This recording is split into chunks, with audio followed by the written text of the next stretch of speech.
This guy is 62. He has 800,000 schmackaroonies. How much can he spend in retirement? All right, so we're going to look at this article from, I think it was on Yahoo Finance or something like that. Right here. I am 62 of 800,000. Will receive 2,600 bucks a month from social. What's my retirement budget? Well, dear sir, this is what you can spend. Or wouldn't the question be more like, what are you spending? Tell me what I can spend. Okay, or we say, what are you spending? Seems to be we're putting the cart before the horse, are we not? All right, for example, a 62-year-old with 800,000 bucks in monthly benefit of Social Security can reasonably expect an annual income of 63,000 a year. I bet we're getting that from. I bet we're going to get that from a 4% on 800,000 bucks. So 4% on $800,000 is going to be 32,000 bucks plus 2,600 a month, $2,600 a month times 12 plus 32. There we go, 32,000 bucks. Yep, 63. Dude, that's so freaking dumb. You know, it's just where are they? Just right here. Check this out. Check this out. All right, here's my man Bill Sharp. Bill Sharp won. I think he won the Nobel Prize. He won the Nobel Prize, man. You know, I don't really put a whole lot of faith in Nobel Prize people, but be that as it may, it's still an illustrious award. American economist. He's the Sharp ratio. You might be familiar with the Sharp ratio, which basically, well, we'll explain it specifically here. A measure of risk-adjusted return that is used to evaluate the performance of an investment. It's calculated by subtracting the risk-free rate from the return of the investment and then dividing by the standard deviation. I don't want to get too deep in that because the reason I don't like the Sharp ratio is the standard deviations change over time. I mean, so we're using the standard deviation of the past to extrapolate a risk-adjusted rate of return, i.e. alpha. And we're going to say, look, our alpha in the past could indicate alpha in the future. Well, standard deviations change significantly over time. I've done videos on that before. I'm not going to do it here, but just, I don't like that. I think it's silly, man. I think the whole thing is, I mean, you can say, look, this performance has done. Alpha just means how much you're getting above the risk you're taking above a risk-free return. That's it. So if I'm getting 10% and the risk-free return is 3%, that's a 7% above the risk-free return. All right. But if I'm taking 20% risk relative to that 10%, you know, that 7% increase in risk-free return, that's not going to be, that's not positive alpha. Alpha just says relative to my risk, how much more return am I getting versus a risk-free portfolio? I hope that makes sense. It probably doesn't, but be that as it may, I just don't put much faith in that. But he had written this great book right here, and I've talked about it a couple times now. Check this out. Bill Sharp himself. The 4% rule is the advice most often given to retirees for managing spending and investing. This rule and its variants finance a constant, non-volatile spending plan using a risky, volatile investment strategy. As a result, retirees accumulate unspent surpluses when markets outperform, and they face spending shortfalls when markets underperform. All right.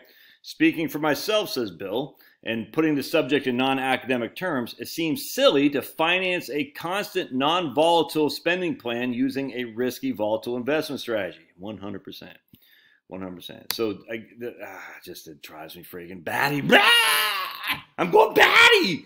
I'm a batty caveman. I'm the caveman financial planner going batty. The 4% rule. Thank goodness. The problem, just like Bill Sharp said, it assumes a constant level of spending. There's no evidence of this. None. Now you could say here, well, here's what I haven't read this yet. I will. I can't even pronounce this word. This is how much of a caveman I am. Heterogeneity in household spending and well-being around retirement. This is from University of Michigan, Michigan Retirement Disability Research Center. So we're going to look at that later on. Their conclusion is that people actually don't cut spending as much as what we've been led to believe. They didn't say that, but that's kind of the basis, like the spending cuts that a lot of us talk about, at least now, finally, aren't matriculating to the way that we say. And I have a significant issue with that because I've yet to see any evidence of that at all. So this could be the very first piece of evidence we'll see. And we'll look at it. It's a couple years old, but that's okay. Anyway, so however, this figure can greatly vary depending on your individual circumstance. A key variable is whether your $800,000 is held in taxable, tax-free, or pre-tax accounts. Yeah. Social Security benefits are inflation adjustment. Yeah. All right, so it's basically a simple column here. The amount of income you can receive from $800,000 portfolio would be less certain. The column used 4%. Yep. All right, right there. According to the Census Bureau, the median real inflation adjusted income for a householder age 65 or older was $50,000, or about 13,000 less than what you'd have in your hypothetical scenario. Exactly, man. What I'm saying. The median inflation-adjusted income for households 65 and above is about $50,000. But also, so here's where they're getting it wrong, though. The median household income for a household 65 or older is, we'll just say $50,000 for simplicity. What is that getting wrong relative to this guy? Well, the median investment account isn't $800,000 either there, Yahoo Finance. So you're comparing completely apples to oranges here. You're saying, oh man, $50,000 is all you need. Well, this guy has obviously been living off over $50,000 simply because he has $800,000 in his portfolio. Now, I don't know what he's got going on. I talk to tons of people who don't spend $3,000 or $4,000 a month. That's it, on everything, to include Medicare. I also talk to some people who want to spend more than that. Anyway, the point being is, again, as I always say, 5%, $800,000. That's what is that, $40,000 a year? Is that right? 5% of, yeah, it's $40,000 a year. I say $40,000 a year. My Social Security being, what is that? Social Security about $30,000, $32,000. Dude, that's freaking $75,000, give or take. You tell me you can't live off that. If your debt's paid, of course you can. Of course you can. All right. Love your thoughts. God bless. Oh, by the way, tonight on Locals, we're going to talk about this piece. So sign up in the doobly-doo down below. $5 a month. We're going to talk about this right here. The Read Lecture by C.P. Snow, The Two Cultures. I'm just going to share with you. Man, this is just such a good thing. Because he's basically talking about how scientists and academic literature people, this is in 1959. They don't talk about the same stuff. They don't even talk to each other. The academics had nothing to do with the industrial age, all right? It's crazy. Almost none of the talent, almost none of the imaginative energy went back into the revolution which was producing the wealth. The traditional culture became more abstracted from it as it became more wealthy, trained as young men for administration, i.e. the Indian Empire, for the purpose of perpetuating the culture itself, but never in any circumstances to equip them to understand the revolution or take part of it, i.e. the Industrial Revolution. Literally, it's like England was training these morons to go out there and maintain the society without ever seeing that they needed scientific knowledge, engineering, by the way, to get out there and advance the cause of the English Empire. They're just so focused on the culture of maintaining the English culture that they were just getting taken advantage of. But check this out.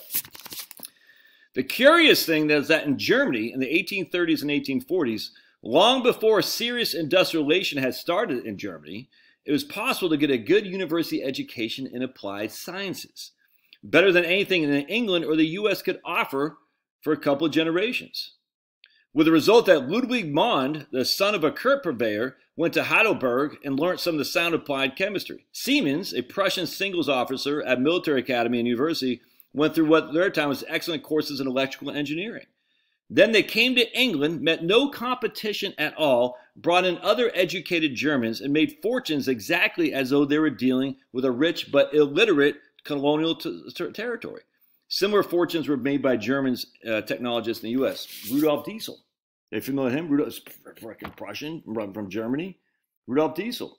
He learned all that stuff in Germany, and then he went and made money in France. He lived in France. I can't remember. And maybe he lived in the UK. I forgot. But anyway, this exactly. This is specialization. None of these guys. This is why we need shop class back in high school. This guy Ronald Alexander, who I follow, who's like a teacher up there. I think SUNY Oswego State, of some kind of mechanical program. Dude, you can't just focus all your energy on one area. You got to be, and this is where the liberal arts stuff comes in. But the problem with liberal arts, they totally take away any kind of just basic maintenance of electricity, of engines. It's insanity, man. So we get all these brain dead people. Yeah, they might know about Dickens, but they don't know anything about how to freaking change the oil in a car. You see what I'm saying? Or they might know transgender, but they don't know how to freaking frame a house. They are not taught this. And as such, these people from India come over here and they do what the Germans did in England.